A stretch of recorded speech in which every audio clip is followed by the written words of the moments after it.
ناظرین، کئی دہائیاں پہلے پاکستان میں ایک ایسی فلم بنی جس کا ایک ڈائلاگ آج تک ہماری قوم کی رگوں میں خون بن کر دوڑ رہا ہے۔ پاکستان 1956۔ ناظرین، پاکستان میں 1956 میں ایک فلم بنی تھی جس کا نام تھا سرفروش۔ اس فلم کے مرکزی کرداروں میں سنتوش کمار اور سبیہ خانم تھی۔ ناظرین، اس فلم میں ہوتا کچھ یوں ہے کہ سنتوش کمار سبیہ خانم کے گھر چوری کرنے کے لیے جاتا ہے۔ جب سنتوش کمار سبیہ خانم کے گھر چوری کرنے لگتا ہے تو صبح فجر کی اذان شروع ہو جاتی ہے۔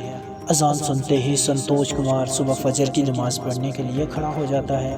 اتنے میں سبیہ خانم بھی اٹھ جاتی ہیں اور وہ یہ منظر اپنی آنکھوں سے دیکھ لیتی ہیں۔ بس اسی ادا پر سبیہ خانم سنتوش کمار پر اپنا دل ہار بیٹھتی ہیں۔ ویسے ہماری پرانی فلموں میں پیار ایسے ہی ہوا کرتا تھا۔ بہرحال سبیہ خانم نے سنتوش کمار سے پوچھا کہ یہ کیا ہے، تو سنتوش کمار نے وہ تاریخی ڈائلاگ ادا کیا جسے ہماری قوم نے پلوں سے باندھ لیا اور اسے اپنے نظام میں بھی شامل کر لیا۔ وہ ڈائلاگ کیا تھا؟ ڈائلاگ یہ تھا کہ چوری میرا پیشہ ہے اور نماز میرا فرض۔ اس ڈائلاگ کو اتنی پذیرائی ملی کہ چور، رشوت خور، ذخیرہ اندوز، بھتے خور، ڈاکو سب اس پر پوری طرح سے عمل پیرا ہے، اور پاکستان کی 75 سالہ تاریخ میں یہ ڈائلاگ آج بھی بھٹو کی طرح زندہ ہے۔ اگر کبھی مسجد کی طرف جاتے ہوئے کسی کرپٹ شخص کا ضمیر غنودگی کے عالم میں سے ہلانے کی کوشش بھی کرتا ہے تو وہ یہ کہہ کر اپنے آپ کو مطمئن کر لیتا ہے کہ چوری میرا پیشہ ہے اور نماز میرا فرض۔ ناظرین، دعا ہے اس ڈائلاگ سے پاکستانی قوم اپنی جان چھڑائے اور حقیقی معنی میں پاکستان کے لیے اور پاکستان کی بہتری کے لیے عمل شروع کر دے۔ آج کی ویڈیو یہی تک۔ آپ لوگوں سے گزارش ہے ہمارا چینل ضرور سبسکرائب کر لیں، بیل کے نشان کو بھی دبا دیں۔